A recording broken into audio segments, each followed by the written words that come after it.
এই বিল্ডিংটার ইঞ্জিনিয়ার ছিলাম আমি, বুঝছস? পুরো বিল্ডিংটা আমার হাতে তৈরি হয়েছে। ক মামা, বিল্ডিংটা কেমন হয়েছে? বিল্ডিংটা তো মামা অনেক সুন্দর হয়েছে, বুঝছস? Thank you, thank কিন্তু you. একটা জিনিস কি খেয়াল করছস? কি? যে বিল্ডিংটার ডাইন সাইডটা কাইতে রইছে, অনেক কাইতে রইছে, দেখ। কস কি মামা, আসলো? হ, দেখ ভালো কইরা, এক সাইড কাইতে রইছে। তাহলে মামা তুই এক কাম কর, এনে খাড়াই খাড়াই দেখ, আমি বিল্ডিংটা সোজা করে দিই, ঠিক আছে? আর সোজা হলে কইস। হুম।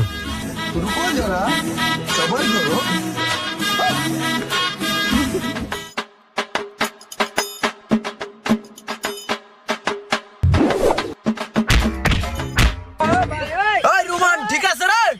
দাঁড়া, দেখ খেলই। আর একটু, আর দুটা বাড়ি দে। উত্তর দিম না দক্ষিণে দিমু?